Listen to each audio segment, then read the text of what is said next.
13:14 past. I'm Common. He's Tennessee. Mark Rosen joins us now. Good afternoon. Hi. Good to see you again. Good to be here. I'm a big Golden Knights guy. I like this club. It's my new favorite team in hockey. That's a nice... Our good friend, our mutual... I mean, everyone, a lot of people in this building know Brian Harper. He's with the Vikings for many, many years. And played catcher for the Minnesota Twins. Well, that's true. Different Brian Harper. Right. But he was the kind of the creative head of all their, like the stuff you see on the scoreboard and game day experience. And, all of a sudden, I mean, I was saying out of the blue. I don't know how it all materialized, but late in the year, late in the Vikings year, he ended up getting an opportunity and a job. I think he had other Minnesota people out there to go work for the Vegas Knights. And, a really nice job. And he's head of I think of a division out there. And off his family he went, his wife and his two darling girls. And, lo and behold, so I got to text him and say, Brian, could you have done this with the Vikings? I mean, good for you. Now all of a sudden he's in the Stanley Cup final. Yeah, it was, it's stunning and it isn't. I mean, we should be used to it by now. We talked about Vegas yesterday about a little bit, how many games they win this year? 37? I don't know. 37? I don't know. It wasn't 39, I think. 39. Laying in the weeds. In Colorado, I watched enough of the game last night that they had no chance. I mean, it was a 1-0 game, and it seemed like they can't get the puck across the red line. And they had very few shots on goal. Is this the same team that we watched against the Wild? I know the guys are, banged up a little bit, except, McKinnon and McCarr came back. But, man, they were just a shell of themselves. It looked like they had their bags packed and out. So the top three teams, in hockey, basically, and certainly in the West, I mean, Colorado, the Wild, and the Stars, bye. And it's going to be, listen, if Carolina, I'm still like this. I'd love to see Montreal win. I don't really, I want to say I care that much, but it's not from a rating standpoint. Carolina against Vegas ain't going to, move the needle a lot, but, hockey fans will watch, they'll watch for the Stanley Cup final. But yeah, Vegas they have a reputation. And didn't they fire their coach 8 days left in the season? Gone, and then they hired Torts. 8 games. Torts, Yeah. 8 games. And then they hired Torts. How about that? How often does something like that happen? I mean, not often. No. So they're used to winning. They hit the jackpot. Use all the other cliches, but I would think they'd have to be the favorites. I don't know. They're a runaway train Canes right club's now. pretty good. Tenna? Yeah, they are. Well, let's say the reason I feel like the Canes will win, even though I'm like you, I'm rooting for the Habs because we like, we like the tradition. Right.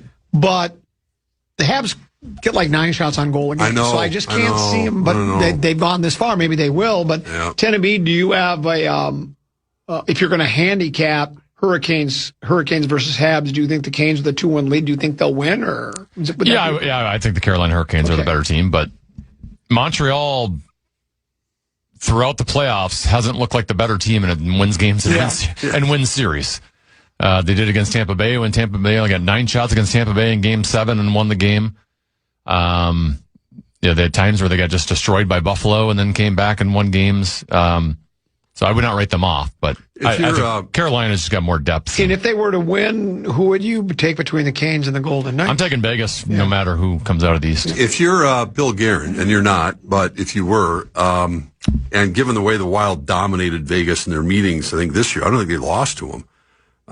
Does it drive you absolutely up the wall a little bit to think that, it's timing's everything, and the Avs look like I said, like a shell of the team that played Minnesota. I don't know if it was subscribed to the theory that the 3 best teams kind of beat each other up a little bit, and the Avs didn't have a lot left in the tank, and Vegas had a little easier road to get there because of the way this playoff situation's set up. Doesn't matter. I mean, you got to play the game, and for them to get swept out like that was pretty stunning, because that looked like that was a powerhouse Colorado Avs team, and now they got all of a sudden.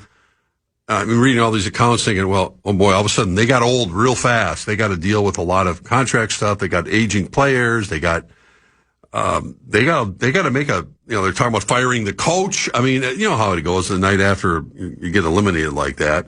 All of a sudden they went from king of the hill to I'm not in panic mode if I'm in a Colorado Avalanche fan. I wouldn't think so. They've had the salary issues for years because they've had McKinnon and Makar. Right. And Landeskog. Yeah. They had Rantanen for a while, and they had to send him out. Regardless of their salary cap problems, they're going to have two of the three best players in the world. That's assuming Macklin Celebrini doesn't enter that in the next year or two. But for now, they have two of the three best players in the world, and you can work around that. And they always seem to figure it out. They have, other than their core players, they have guys shuffling in and out every single year. Yeah, they do. They still are always a contender. But it does show you, again, that, from a Wild perspective, and we asked that question, what Minnesota sports men's team has the best chance of winning a championship first? And I go back to the Wild. I think the NHL is so wide open, and we saw it again. We've seen it again this year, that they have an opportunity. Again, make a move this summer. Obviously the health is important in the month of April, and see where you go from there. You picked the Wild, huh? Because apparently you didn't see the video of J.J. McCarthy's leg swing yesterday, or lack of leg swing. I did see it. Then you probably changed your mind about whether the Vikings can win the big game. Then after seeing that, I'm a big J.J. McCarthy fan. I am going to say something controversial though, Common. Well, that's interesting. 3 games. I was channel surfing last night. We already talked about a little bit the Stanley Cup. We had San Antonio and OKC in Game 5, and we had the little engine that could. The Twins were playing the White Sox. I will tell you that for my $2 worth, the Twins were the most entertaining game of the night. You like this Twins club? It was Joe Ryan was dealing last night. It got to the point where when he threw a pitch, he didn't even like where the location ended up. He would take his glove and toss it up in the air on the mound out of frustration. Like, what's wrong? He was beating himself up. And, he did that after the home run. Well, threw his glove up in the air. He should have at that point. Unfortunately, it looked like he was going to throw a 9-inning shutout. He had the White Sox eaten out of his hand. Then one pitch, that's all it took. And all of a sudden, they tied it up, and I thought the Twins aren't going to win this game. They'll find a way. And Brooks Lee hit the bases loaded double the 11th inning, and the Twins won the game. But it was fun to watch Ryan pitch like that. He's obviously the best pitcher on the staff, and he might be the best pitcher in baseball. Well, I don't know about that. Okay, I just wanted to see if you'd bite. No.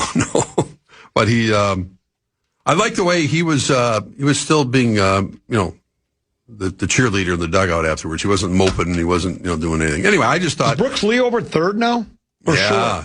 Third, because Lewis is out, so they moved him to third. Correct. And there was speculation, what are they going to do when they bring Royce back? Put him at first base. I don't know. Josh Bell plays there. Wasn't there some controversy, was it last year, where they wanted to move him, and he said, I'm a third? I could be confusing players, and it could be from different eras. I don't know. But I thought I remembered Lewis saying something about, I'm a third baseman. That's what I do. I say, well, if you're not fielding the position at a big league level that's acceptable, then guess what? Third base isn't your position. Yeah. So.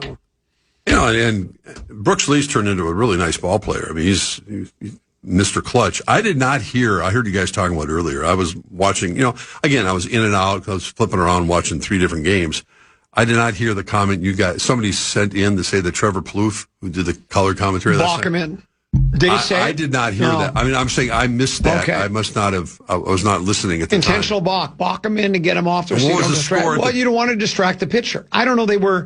The run came, the run scored like a pitch later. Somebody got a hit. I'm assuming it was in the 11th inning when they already had the 3-run lead. Right. Yeah. Oh, that may have been the case. Right. And then, 3-run lead. And so then they scored the run, but then they got the next batter out anyway, so they ended the game. But he thought that would be the best strategy. Well, he played the game. Maybe he knows something we don't, but it seems awful odd to me. Trevor's good, but he uses those old, he falls in those baseball axioms, if that's the right word, where he'll say things like Tom Kelly used to talk about, when Ryan or someone throwing a fastball right down the middle, dead red, whatever, there's something dead red. And I'm going, it's better red than dead. Better dead than red. It's a lot of those little inside the dugout stuff that those guys use. You know a lot of that lingo, though, too. Yeah, I heard, after all those years at spring training, and listening to Tom Kelly talk about knocks all the time, somebody get a base hit, in spring training and not even practice, he'd say. This one says, sounds like Rosen is describing the 27 Yankees.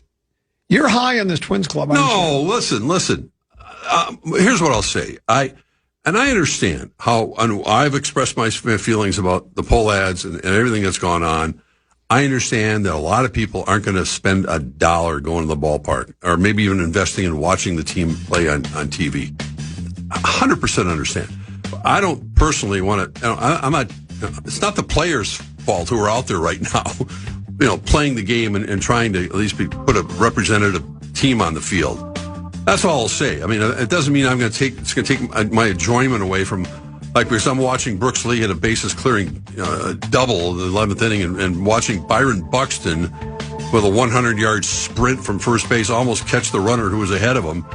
It's not going to take that enjoyment away as a baseball fan from watching that to go, damn poll ads.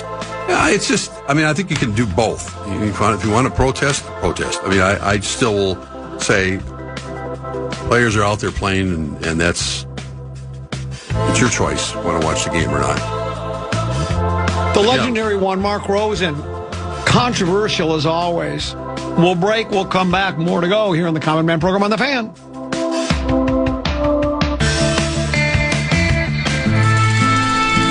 You're listening to the Fraud Father, Mark Rosen, with the Common Man.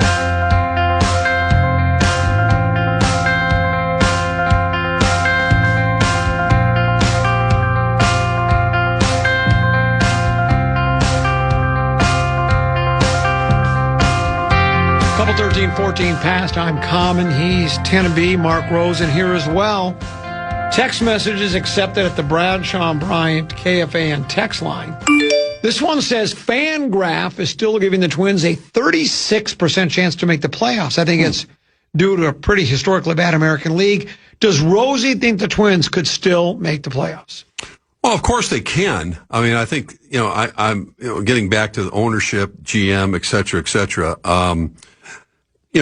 they still have some, young players they could bring up from, the St. Paul Saints, Culpepper kid, in particular, that looks really good. Something I asked Lavelle the other day, he's been told by people on the inside, if we get to 4th of July, et cetera, the Twins will try to make a move to improve the team. I'll believe it when I see it. But given what we're looking at right now in the entire American League and how the vast majority of the teams are either right around 500 or below 500, and being in the conversation, at the end of May is quite different than, as we all know, and you were talking a little bit earlier, than being in that conversation in August and getting into September. Oh, there's the phone call I've been waiting for. But yeah, I mean, I think there's something about the makeup of the team. Shelton has kind of figured things out with the lineup. I mean, Buxton's having a good year. Taylor Rogers came in and looked like the old Taylor Rogers last night in the 9th inning or 10th inning. Yeah, they got to make some more improvements. They're not good enough to, if they make that's a wild card. You like this club, it sounds like to me, the way Taylor Rogers is pitching. Shelton's got it all figured. Is he the front runner for American League Manager of the Year? No, he's not.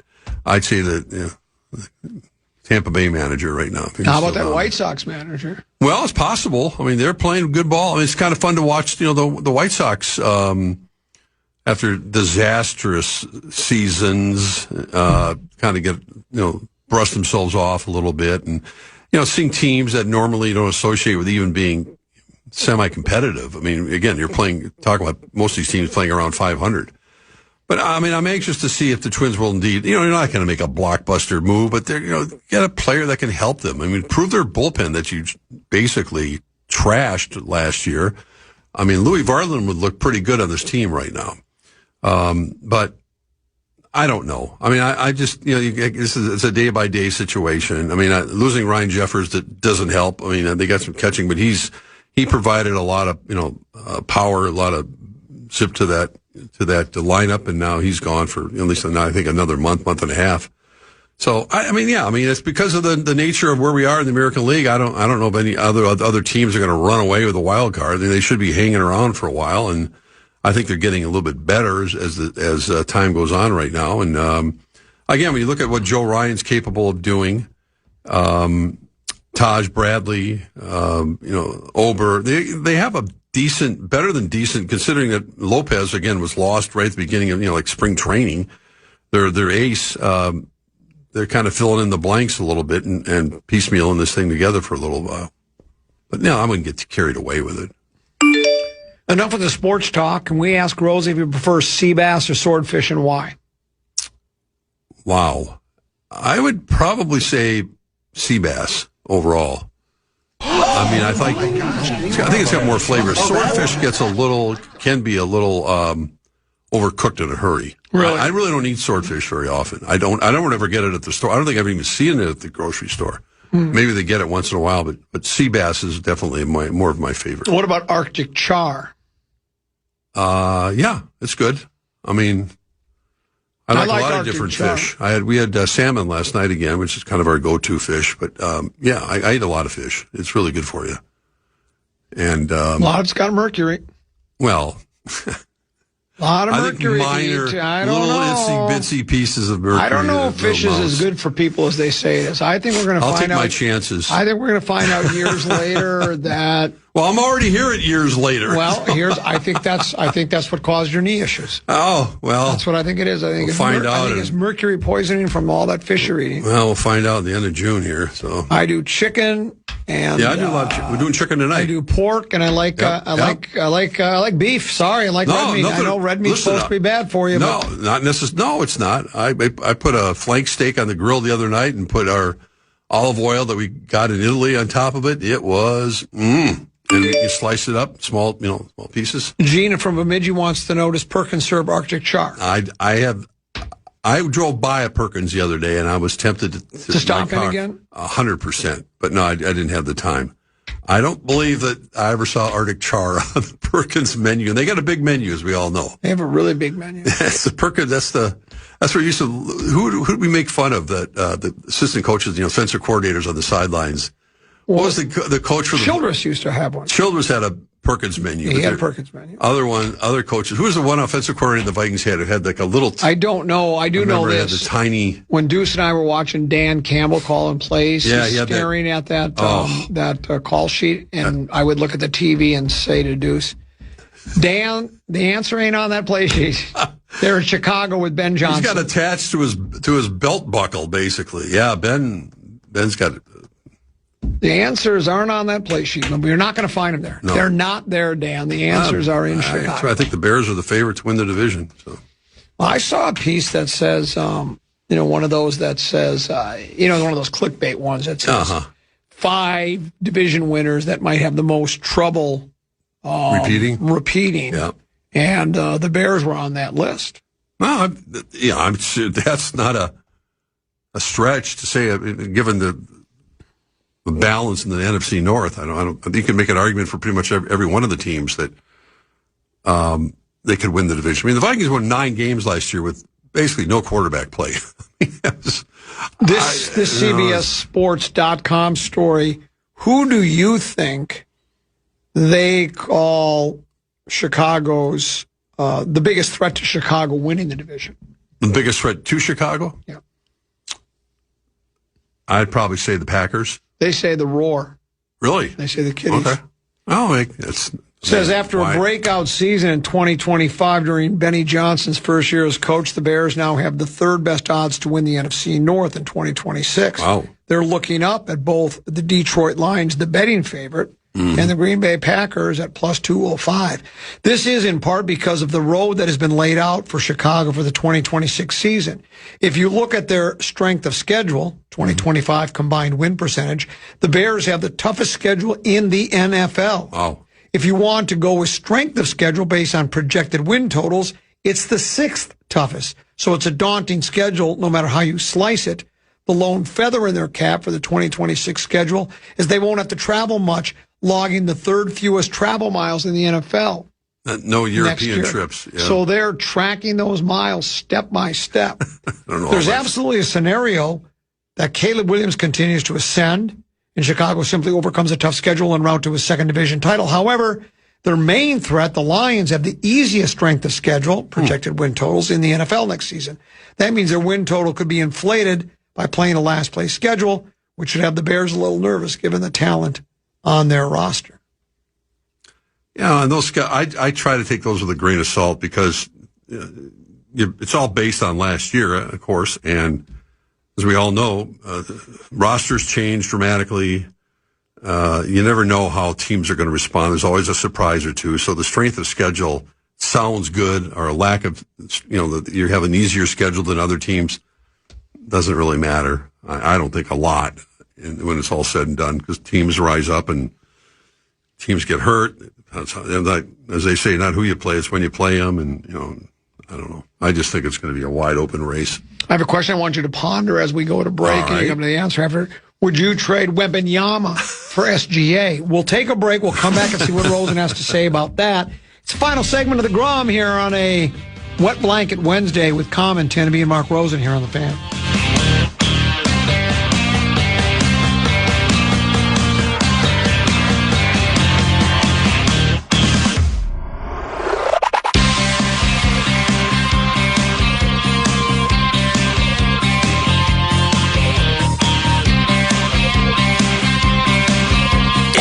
Rosen with the Common Man on The Fan. It happens only once a year in Las Vegas. Our legendary.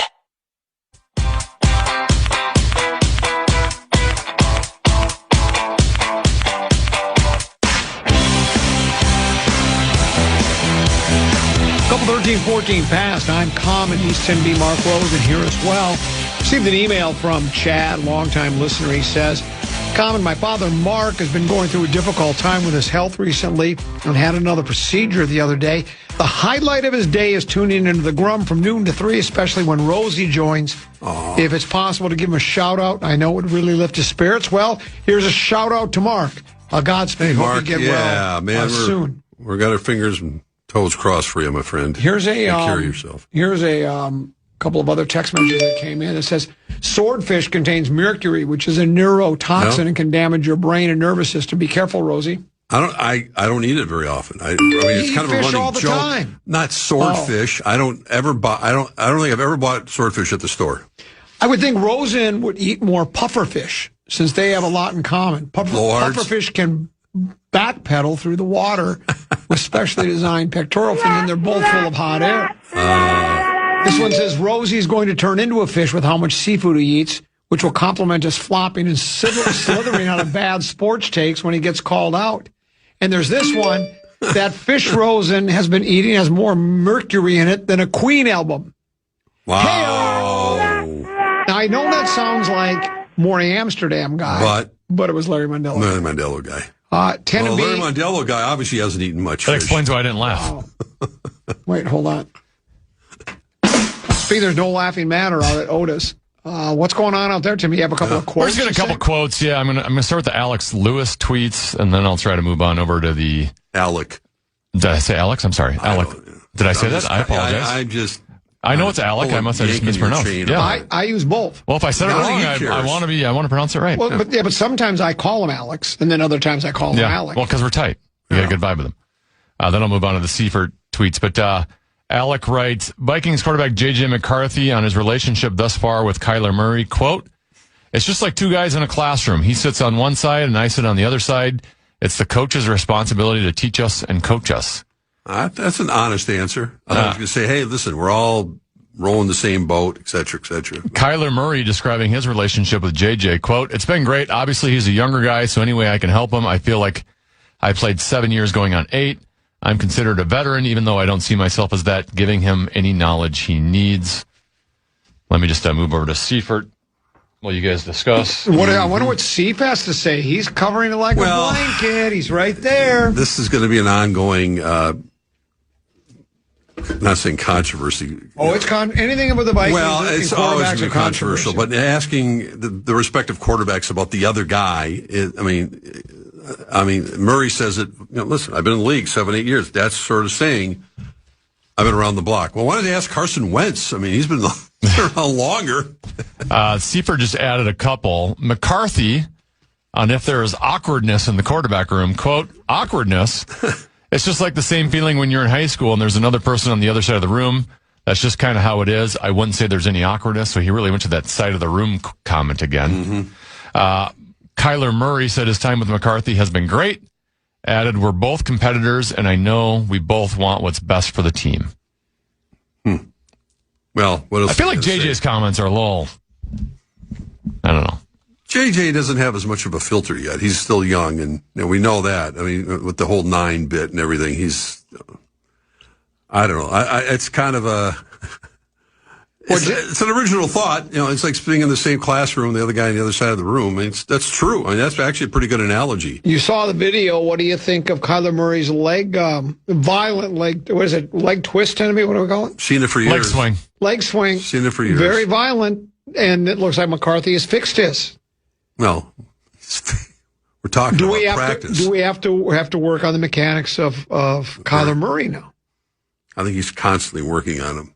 But I don't see them changing. It's like asking a hitter to change their swing at home plate. It doesn't always. Well, there are mechanics, of course. That's what I'm saying. I mean, as Royce Lewis is finding out, probably going to St. Paul. Is this something to be worried about? That Kyler Murray, in the one video we have of him at practice, he had a violent leg swing. I've seen it, like I said, for 7 years. I don't think he's changed his throwing motion. I'm concerned. Are you? Yeah, no, I don't think you're. I'm concerned more with his decision making because he wore a beanie today, even though it's like 90 degrees out. Let me ask you another question. Okay. This is gonna be so much fun. When I saw the video of the violent leg swing, right, it also didn't look like Kyler Murray's eyes were aligned with his feet. Oh no, which we know was a problem with. Right, and his eyes to me reminded me of Kirk Cousins. And Ricky Rubio. So they weren't aligned with his feet, so that was the problem McCarthy had. Do we have a carbon copy of McCarthy, just an older version? Shorter, older version? Carson Wentz is the favorite to win the job. Listen, there are a lot of Carson Wentz? Yeah, I'm just kind of... I tend to agree with you. But Murray's had his detractors for a long time. And, obviously the team record hasn't been great. This is a big moment for him, big year for him. The Vikings are paying him a pittance compared to what he's getting from Arizona to establish himself, to doing a Sam Darnold type of thing, except he's been in the league longer, to kind of rejuvenate his career and either stay here in the future or parlay this into some other job down the road as well. But as far as his mechanics go, I don't think he's going to change. He's elusive. Again, the biggest problem with Kyler Murray is seeing over the on-rushing lineman many times. He'll still going to be a guy that's going to get out of the pocket, hopefully be able to buy time for Justin Jefferson to put on an extra move or two, along with Addison, maybe Jennings, to get these guys loose and not have your quarterback get buried, behind the line of scrimmage. All this stuff is going to get played out, and it's. Listen, Murray's going to start. He's going to start the game against the Packers unless something drastic happens. I got 2 more quotes. Okay, good. From Will Regetz from SI.com. Let's see if these get you concerned.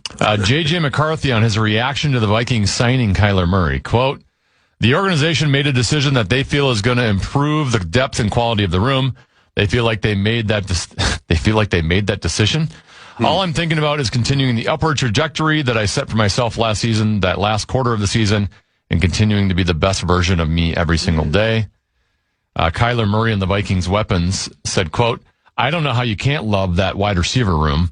You look at the skill positions in general. I know it's widely regarded as one of the most quarterback-friendly offenses around the league.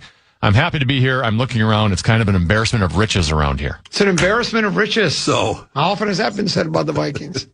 A lot. You like this club. I just said the Bears are probably the favorites to win the NFC North. There's a lot to be... The Bears? I think so. Do you not understand that the roar has been restored? No, I don't understand. What you just heard, I was just reading. All the experts think the Lions have... because their schedule.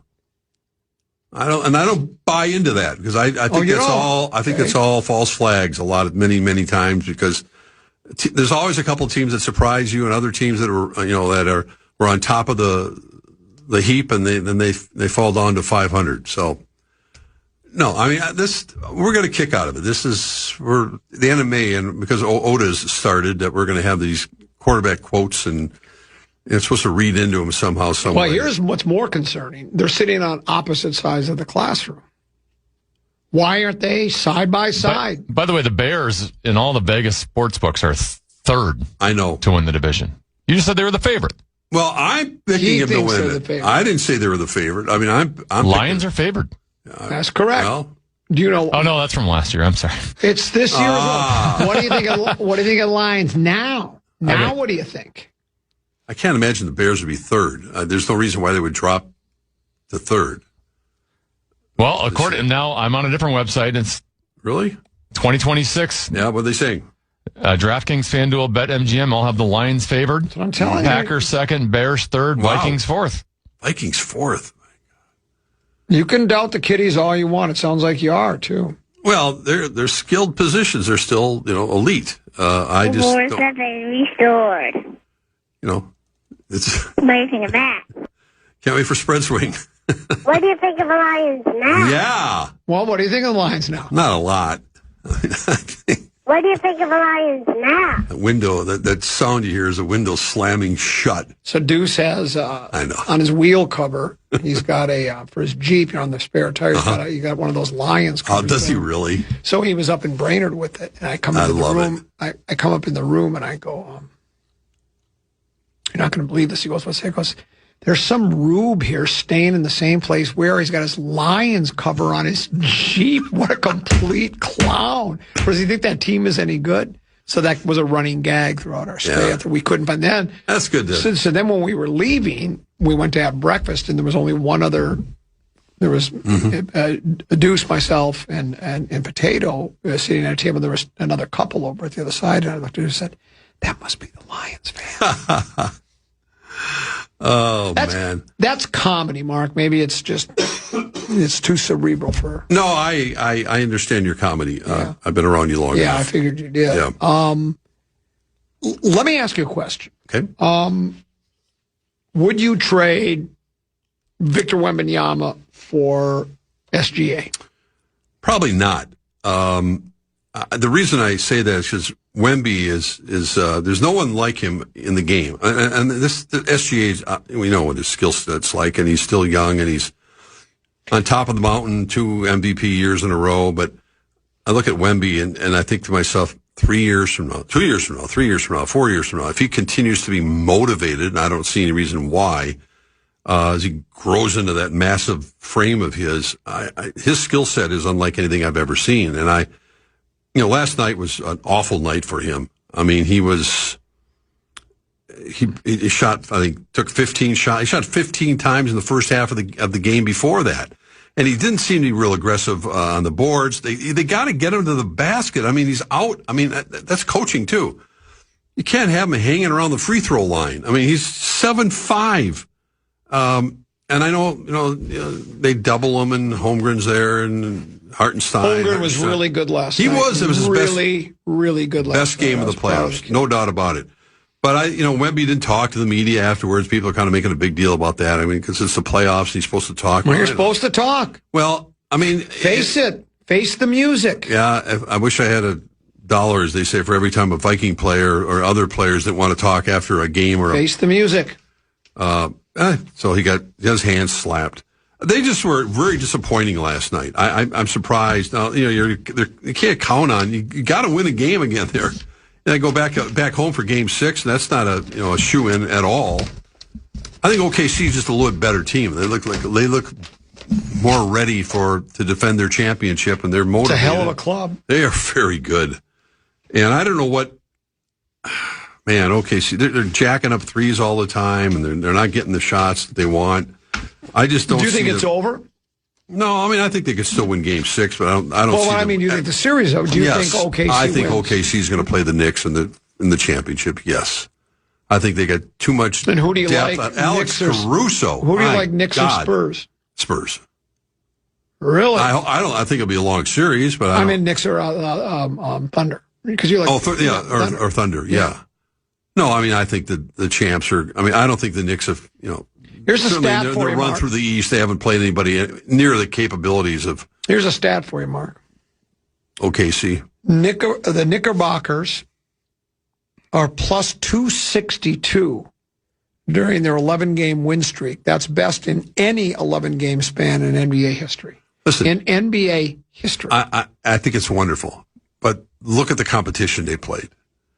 Atlanta, a beaten up, 76ers team. They don't put those without rosters Embiid. of those teams But I'm trying to justify it a little bit. And then a Cavaliers team that lost interest after blowing a 22-point lead in the first quarter, on the final quarter of the game one. I mean, this step up in competition is going to be severe, and they're going to be well rested. And I've already told you, I want Big Meow to get his trophy and win the championship. But I'm not going to oversell or undersell the Knicks' chances, because I think they're going to be Brunson's a tough out. I mean, they got a nice team, but it's just, man, OKC just looks like they're building something that's going to be around for quite a while. I'm about to say something controversial. All right. That's interesting. The New York Knickerbockers will beat either the Spurs or the Thunder, and Bodega Cat will win the Finals MVP. Wow. Oh, my gosh. Can you That's controversial. That is controversial. I'll bet you 50 cents. Well, you owe me $2. I do? Yeah, I think so, from something. Yeah, I don't really care. I don't know if I owe you anything. It doesn't matter. This one says, Deuce couldn't drive up with the family and endure the 2-hour silence. Well, that's part of it. Second was he had a doubleheader lacrosse streaming. So kidding. He didn't leave for Brainerd until like 9 p.m. He's doing play-by-play of lacrosse? Yeah. He does it all. He does everything. Wow. So it was like, how's you Dad hang around in Minneapolis until 9, or go up and Deuce drive on his own. Deuce drove on his own. Good call, Deuce. Yeah, well, good call, Dad. Yeah, really, that too. How does he know all the terminology for lacrosse? That's. Well, you bone up on it. I guess you do. There's probably some you do catchphrases. A deep dive, yeah, and you do you what is it? I never took tests when I was in school. What do you cram for them? Is that what it's called? Yeah, you cram. I just think he crams for it. Matter of fact, there was a college lacrosse match on television this week as we were clicking around. And I said, you should watch it for a while. I'll come up with some new lingo. And he said he came up with the guy that was doing the play-by-play called the stick with the net on. He called it a shovel. So that's one of the nicknames. That's if you're if you're a lacrosse guy, you call it a shovel. That shows that you know what you're talking about. Yeah, interesting sport. It's a very popular sport in high school now. I mean, a lot of kids are playing it that never maybe turned away from football or something. They're playing lacrosse. Can I say something else that's controversial? Sure. That's interesting. I think lacrosse looks just awful. I wouldn't want to play that. I don't even. It looks awful to play. Play, watch. Yeah. Well, and again, that's just me. Yeah. I'm a guy that also likes auto racing, and there are a lot of people that hate auto racing. Well, it depends. Because the car just goes around and around and around in a circle. An Indy 500 finish was something. That was. Yeah. Well, I think was the closest finish in the history of the Indy 500. I think a Swedish guy won it. Yeah, it was. I think it said that. Yeah. So it was good stuff. Yeah. What else? No, you tell me. What do you got? You must have something. You're hiding something. I can tell. Maybe. You know something about the Vikings. The GM search you know something about, don't you? No, of course you don't know. Second round interviews going on right now, aren't they, Rosie? Yes, they are. They're doing. I think it'll get settled. What is today? Wednesday? It's the short week. Yeah, Wednesday. I wouldn't be surprised. I don't know if it'll be done by Friday, but I think early next week. And no one's going to listen. All the final candidates. I don't think anyone's going to go, oh my God, they got so and so. That it. No matter who I think you already did it. No matter who they hire, the person's going to go. It's just a great cog to be a part of this organization. We got some great people around us. We're surrounded by a great coaching staff. Rob Brzezinski's staying on, maybe in an elevated position. We feel really comfortable, and it's. I don't think anyone's going to go, oh, we got that guy. I don't think anyone knows who these guys are, including me. You're not aware of assistant general managers on most of these other football teams that are finalists for this job. But it's obviously it's an important know one. I've been studying up on Are you? No, I'm all right. This one says, Mark, what are you talking about? Deuce is a cold. They just repeat the same 3 lines over and over and over again. No, that's not nice. That's not Deuce, no. This one says, that's a long drive up to Grandview from La Crosse, Wisconsin, especially leaving at 9 p.m. Another Larry Mundella guy. See, he said, he's something. I said, dudes had to leave lacrosse because he was doing play-by-play, and then Larry Mundella got that quick comic timing that he has. He's something. Went to lacrosse, Wisconsin. How does he do it? Day after day after day. He's a student of comedy. That's what he is. He's really, really good. If I was going to describe him, I would say he's a fat Jim Gaffigan. That's what I'd say. Well, that's what he would say. I just kind of rub my eyes and see him like looking over he's down in Winona. Well, he's looking over the river or something. I don't know. Well, that he's ordered a lot of food at the fast food place when he sets the food onto the passenger seat and the click seatbelt sign comes up. That's a good line. It's his line. It is funny. his line. He's funny. No money, no funny. You guys are going to be at it again before you know it, right? We got a show. We're going back. They want us back in New London Spicer. They can't get enough of us. How about that? New London Spicer. How did you end up? And then they called us. Yeah. We're in demand. I understand that. And then they want us at the Uncommon Loon in Chisago City. We're going to do a fall show out there. They want us everywhere. And they said I'd never worked the Uncommon Loon. You said that to me. I said that. You said, yeah, you can work this, River City Extreme and Mermaid and, the Cato Ballroom and Grandma's and the Sanctuary. Cato. And you said I could even work the Mermaid, but I would never work there. The Uncommon Loon. Well, I haven't, but I'm going to. We're going to go up there, so we're going to have a lot. Lucky. Yeah. So anyway, somebody asked me, why do I call him Bodega Cat? Because I used to call him Big Meow, and he's called Cat. That's his name, Carl Towns. Well, what I was told is the fans in New York started calling him Bodega Cat because in these bodegas, which is that's like the word used for like those corner stores that sell, they sell food and they sell wine and spirits and such. And they all have a cat there to chase the mice out. And they're called Bodega Cats. I didn't understand that either. So that's why I love the nickname, though. That's why we call him Bodega Cat. Yeah. Because it's like a bodega cat in New York. So that's the reason. It is going to be a show. I mean, nothing.